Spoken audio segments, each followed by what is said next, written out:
வணக்கம் ஜெய நண்பர்களே. 2026 குரு பெயர்ச்சி பலன்கள்.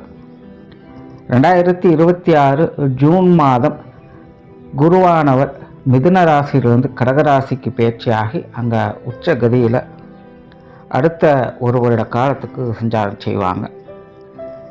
இந்த வருடத்தினுடைய இறுதியில் குருவுக்கு கேதுவனுடைய சேர்க்கை என்பதும் கிடைக்கும். பொதுவாக ஜோதிடத்தில் எந்த ஒரு கிரகமே உச்சம் பெறக்கூடிய நிலை அப்படிங்கிறது விசேஷமாக பார்க்கப்படும். காரணம் என்னென்னா, ஒரு கிரகம் உச்சம் பெற்றிருந்ததா அது ராசி நிலைகளுக்கு ஏற்ப கட்டாயமாக அதனுடைய பலனை கொடுத்துரும். அப்போ இந்த குரு உச்சம் பெறக்கூடிய நிலை அப்படிங்கிறது ரொம்பவுமே விசேஷமானது. காரணம், கிரகாதிபத்திய வகையில் குருவானவர் முழு சுப கிரகம் அப்படின்னு சொல்லக்கூடியது. அதனால் ஒரு சுப கிரகம் உச்சம் பெறக்கூடிய நிலை அப்படிங்கிறது எப்போவுமே ஒரு சாதகமான பலன்களை கொடுக்கும், நல்ல விஷயங்களை கொண்டு வந்து சேர்க்கும். ஜென்ரலாகவே குரு உச்சம் பெறக்கூடிய காலகட்டங்கள், ஆட்சி நிலை பெறக்கூடிய காலகட்டங்கள் என்ன ஆகும் அப்படின்னு பார்த்திங்கன்னா, எல்லா விஷயங்களுமே சமனாகும். எந்த ஒரு காரியமாக இருந்தாலும் அது நடுநிலையோடு செயல்படும். அதாவது ரொம்ப ஓவர்ஃப்ளோவாக போயிட்டுருக்கிற விஷயங்கள் எல்லாத்தையுமே குறைச்சி சமநிலைக்கு கொண்டு வரும்.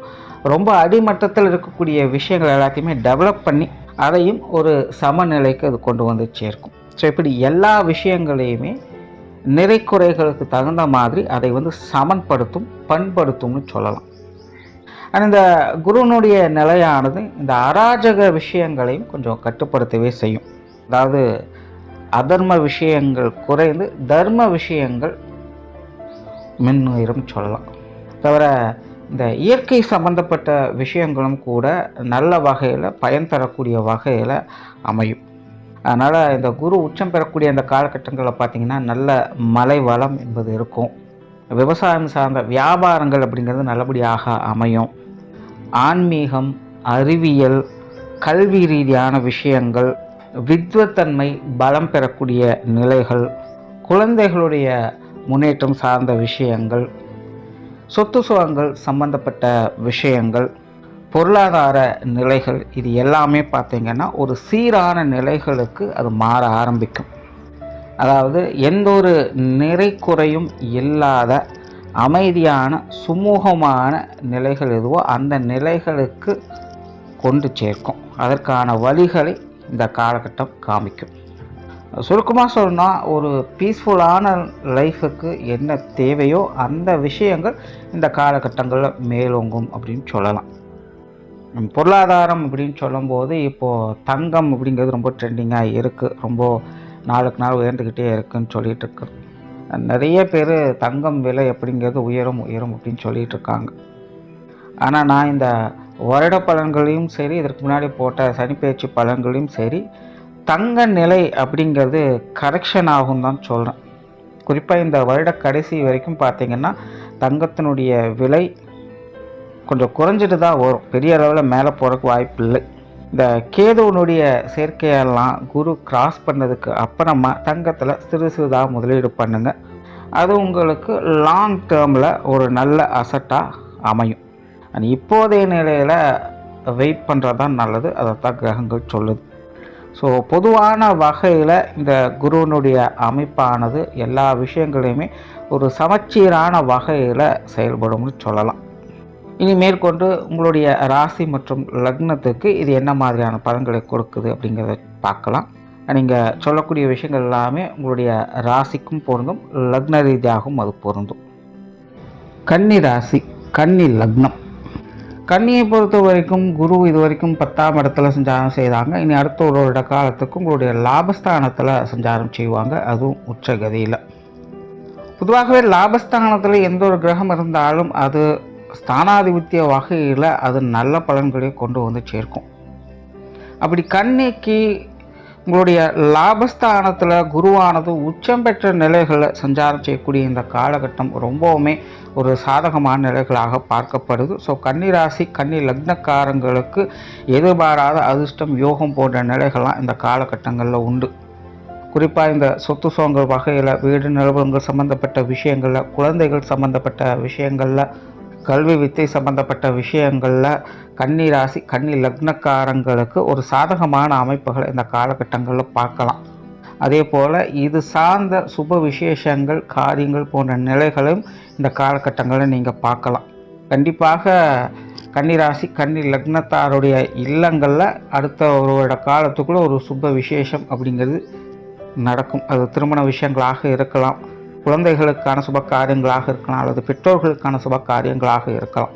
ஸோ ஏதோ ஒரு சுப காரியங்கள் சுப விசேஷங்கள் அப்படிங்கிறது உங்களுடைய இல்லங்களில் நடைபெறும்.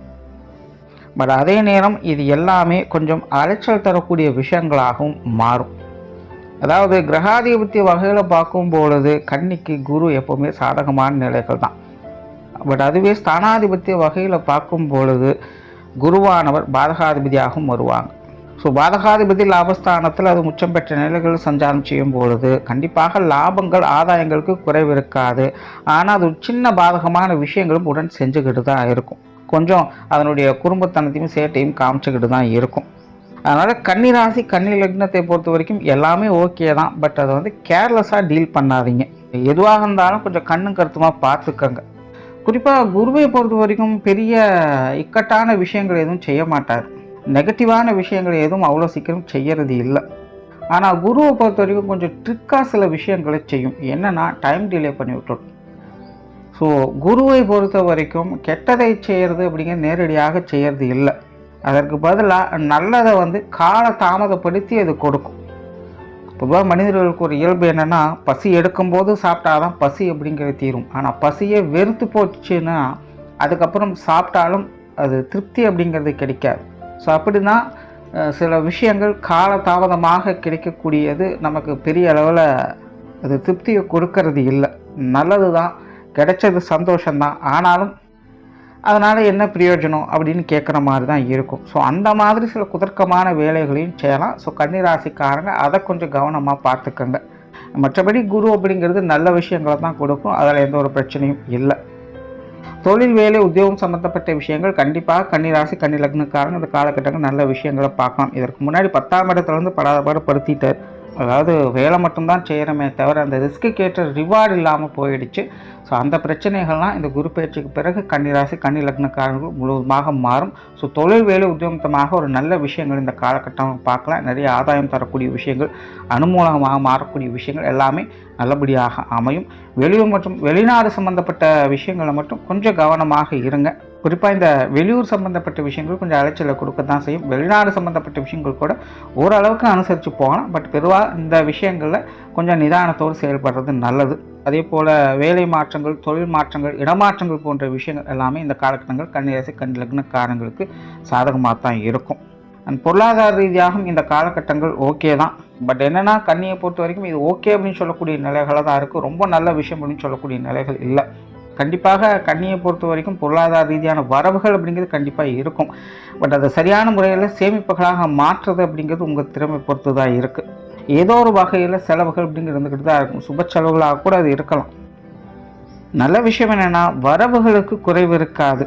அதில் நீங்கள் தைரியமாக இருக்கலாம். ஆனால் வரவுகளை சேமிப்புகளாக மாற்றுறது அப்படிங்கிறது உங்கள் திறமை தான். இந்த கடன் சார்ந்த விஷயங்கள், கொடுக்கல் வாங்கல் விஷயங்கள் இதெல்லாமே கொஞ்சம் சுமூகமாகவே இருக்கும். சொத்து சுகங்கள், வீடு நிறுவனங்கள் சம்மந்தப்பட்ட விஷயங்கள் இது எல்லாத்துலேயுமே ஒரு சாதகமான அமைப்புகள் தான். பட் முன்னாடி சொன்ன மாதிரி கொஞ்சம் டிஸ்டர்பன்ஸ் அப்படிங்கிறது இருக்கத்தான் செய்யும். கொஞ்சம் சிரமங்கள் அப்படிங்கிறது உடன் இருக்கத்தான் செய்யும். ஆனால் ஆதாயங்களும் அனுகூலங்களும் கண்டிப்பாக இருக்குது. முயற்சியை கைவிட்டுடாதீங்க.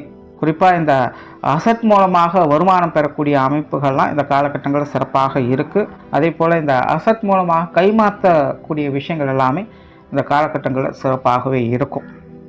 குடும்ப விஷயங்கள், காரியங்கள் இந்த காலகட்டங்களில் ஓகே தான். குடும்ப தேவைகள் அப்படிங்கிறது பூர்த்தியாகும். குடும்பத்துக்குள்ளே ஒரு சுமூகமான சூழ்நிலைகள் அப்படிங்கிறது நிலவும். அதாவது ரொம்ப கலகலப்பாக இருக்கும் அப்படின்னு சொல்ல முடியாது. பட் அதே நேரம் ரொம்ப சங்கடத்தோடு பிரச்சனையோடு இருக்கும் அப்படின்னு சொல்ல முடியாது. குடும்ப வாழ்க்கை அப்படிங்கிறது அமைதியாக சுமூகமாக போய்கிட்டு இருக்கும். குடும்ப உறவுகளுக்குள்ளேயுமே ஒரு அனுசரியான நிலைகளை எதிர்பார்க்கலாம். பெருசாக எந்த ஒரு கான்ட்ரவர்சியான விஷயங்கள் அப்படிங்கிறதெல்லாம் இருக்காது. பட் அதே நேரம் குடும்ப உறவுகளை பொறுத்த வரைக்கும் எல்லாருமே பட்டும்படாமல் தொட்டும் தொடாமல் தான் செயல்பட்டு இருப்பாங்க. அது எந்த ஒரு உறவுகளாக இருந்தாலும் சரி. ரொம்ப கான்ட்ரவர்சியான விஷயங்கள் எதுவும் இல்லை அப்படிங்கிற ஒரு திருப்திகரமான நிலையாக பார்க்கப்படுது. திருமண அமைப்புகள், புத்திரவாக்கிய அமைப்புகள் இதெல்லாமே சிறப்பாக இருக்குது. கணவன் மனைவி உறவுகள், காதல் சம்பந்தப்பட்ட விஷயங்கள் இதெல்லாமே இந்த காலகட்டங்களில் நல்லபடியாகவே இருக்கும். குழந்தைகள் சம்பந்தப்பட்ட விஷயங்கள் காரியங்களும் இந்த காலகட்டங்களில் கன்னிராசிக்காரங்களுக்கு உறுதுணையாகவே இருக்குது. மாணவர்களுக்கு கல்வி வித்தை சம்பந்தப்பட்ட விஷயங்கள் இந்த காலகட்டம் ரொம்ப சிறப்பான வகையில் அமையும். குறிப்பாக இந்த இடமாற்றங்கள் போன்ற விஷயங்கள், மேல் படிப்பு பட்டப்படிப்பு போன்ற விஷயங்கள்லாம் மாணவர்களுக்கு ரொம்ப நல்ல முறையில் கை கொடுத்து உதவும்னு சொல்லலாம். ஸோ மாணவர்களுக்கு இது ஒரு நல்ல சிறப்பான காலகட்டமாக தான் இருக்குது. கன்னிராசி கன்னி லக்னத்தை பொறுத்த வரைக்கும் இந்த உடல்நலம் சார்ந்த விஷயங்கள் கொஞ்சம் அசௌகரியங்கள் இருக்கத்தான் செய்யும். ஸோ இந்த உடல்நலம் சார்ந்த விஷயங்கள் மட்டும் கொஞ்சம் கவனம் என்பது தேவைப்படும். ஸோ ஓவராலாக இந்த கன்னிராசி கன்னி லக்னத்தை பொறுத்த வரைக்கும் இந்த குரு பயிற்சி ஒரு சாதகமான பயிற்சியாகவும் ஆதாயம் தரக்கூடிய ஒரு பயிற்சியாகவும் தான் இருக்கும். பட் இதெல்லாமே ரிஸ்க்குக்கேற்ற ரிவார்டு அப்படிங்கிற நிலைகளில் தான் செயல்படும். அதனால் எந்த ஒரு விஷயத்திலும் உங்களுடைய முயற்சியை கைவிட்டுடாதீங்க. நன்றி, வணக்கம், வாழ்க வளமுடன்.